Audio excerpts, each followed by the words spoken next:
Welcome to your Clarion Book and Cassette carry-along favorite, Patrick's Dinosaurs, by Carol Carrick.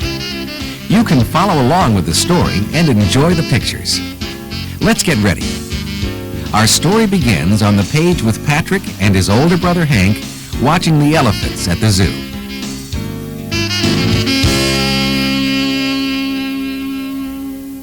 Listen for this sound, and you'll know that it's time to turn the page.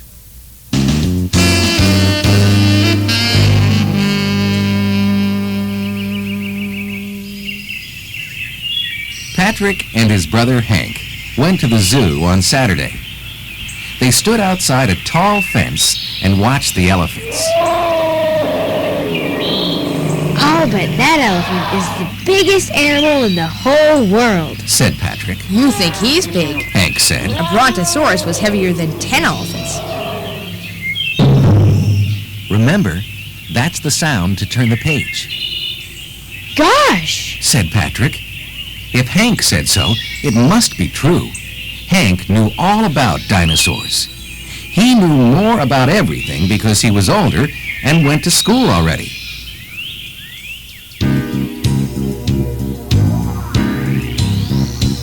Patrick squeezed his eyes half shut. What would a dinosaur that weighed as much as 10 elephants look like? The brontosaurus he imagined turned and looked right at him.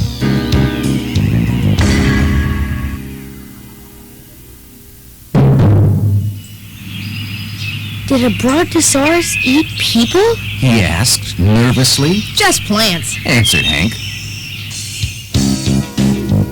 Patrick's dinosaur started eating leaves from one of the trees.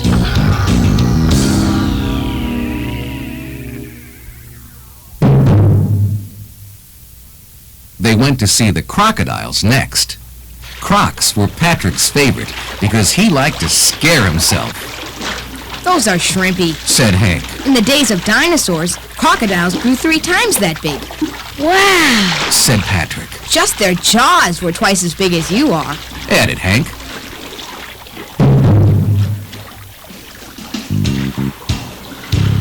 Patrick imagined an enormous crocodile. It was 3 times bigger than the other crocs. It was so big that it wanted the whole pool for itself. The other crocodiles were too slow getting out. So the enormous crocodile opened its jaws that were twice as big as Patrick and gobbled them all up.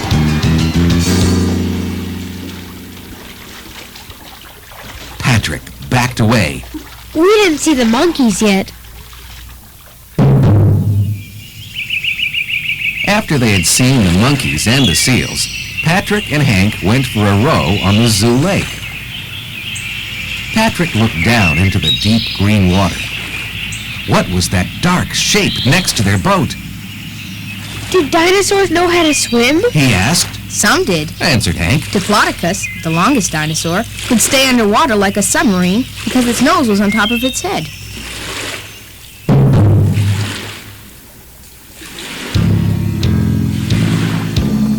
Patrick was afraid to move.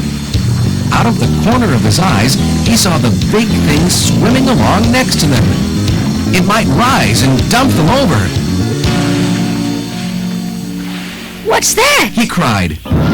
We're going to bump into it. No, Dopey. That's just a shadow from our boat. Hank explained. Patrick wasn't so sure. Let's go home now, He said. Rowing makes me tired.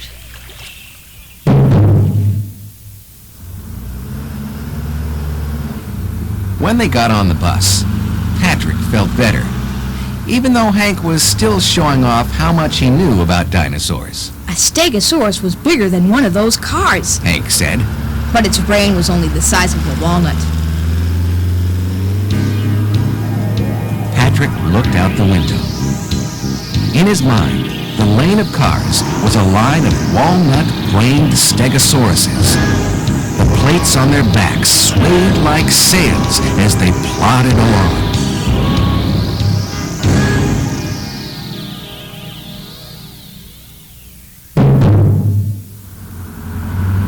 Hank reached up and ran rang the bell for the driver to stop.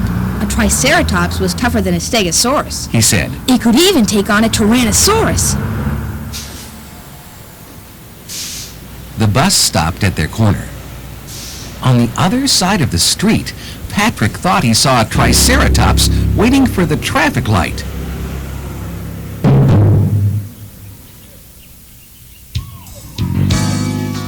When Patrick and his brother climbed down from the bus, the hot, dusty street became a prehistoric forest.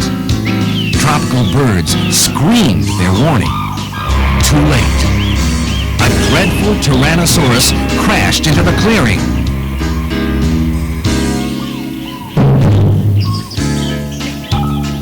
Patrick held his breath as the Triceratops lowered its huge head. Its horns pointed ahead like three enormous spears.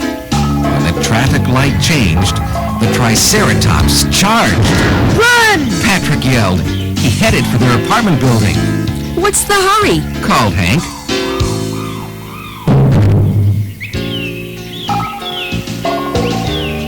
Patrick didn't feel safe until the front door of the hall slammed shut. He wanted to look out his window, but first he had to ask Hank something. How big was a Tyrannosaurus? Big. Said Hank. Up to the second floor, maybe? Asked Patrick. At least. Hank agreed. That's what I was afraid of. Said Patrick.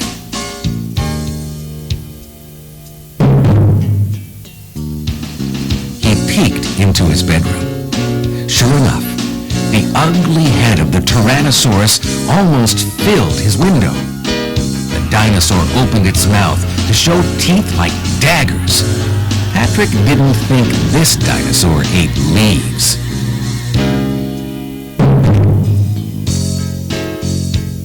Are you sure there are no more dinosaurs around? He asked Hank. Positive. The dinosaurs have been gone for 60 million years. Patrick gave a sigh of relief, Phew! and the dinosaur disappeared.